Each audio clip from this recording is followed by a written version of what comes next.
In the beautiful and culturally diverse nation of Uganda, the promotion and protection of human rights has been challenging yet essential. Recognizing the significance of this cause and in support of Uganda's Constitution, Vision 2040 and National Development Plans, the Democratic Governance Facility (DGF) and its implementing partners have contributed to the advancement of human rights across the country. The DGF extended support towards 10 regional and 10 field office of the Uganda Human Rights Commission.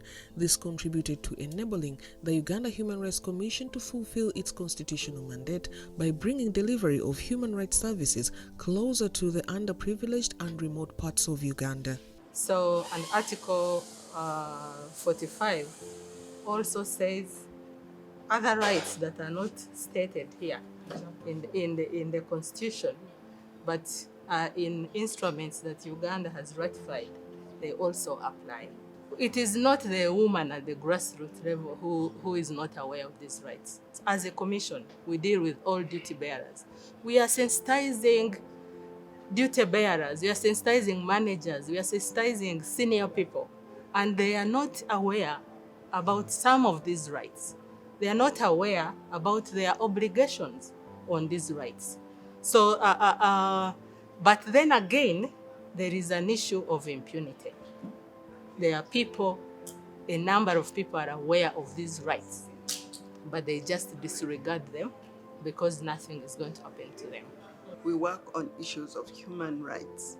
So the DGF funds helped us to build the capacity of human rights defenders, teach them about concepts of human rights, use of national, regional, and international mechanisms. And this issue of human rights defenders has evolved because of the capacity we built, because of the programs which DGF has been funding for us to build the capacity of these people to be able to identify themselves as human rights defenders and the work they do. Now they can go out and do the work of human rights defense. Human rights are crucial for upholding dignity and for advancing equality and freedoms of all. DGF partners built the capacity of communities to engage on human rights and fostered grassroots movements. We realized that we were trying to understand the nexus between land rights and food security, and realized that issues of land rights can affect food security. And communities were telling us, look here, we cannot grow food because we are not sure of our land rights. So through the funding that we got from DGF, particularly to support a few beneficiaries to get documentary evidence on their land, went a long way into securing rights of the community. Normally, with a growing population, there is an aspect of struggle for land. As Food Rights Alliance, they looked at a point in Teso sub-region where in some areas, women don't have an upper hand on owning land. The idea that Food Rights Alliance came with of at least each family having a CCO, that is a customary land ownership certificate. It reduced issue of land grabbing and knocking heads there and there.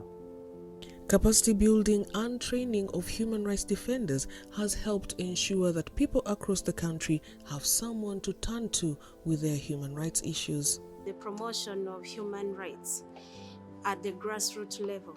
We engage their community structures. One, the role model men, what they do, they conduct dialogue and mentorship at household level. Each role model man is tasked to reach out to 10 households in the community. Now, when these households, they normally identify whether there may be gender-based violence inside that home or maybe other issues that infringes on their rights. So normally when they talk to them, eventually some of them change. And when they change, some of them even become the change agents themselves. And these change agents, again, also are tasked to reach 10 other households within this community.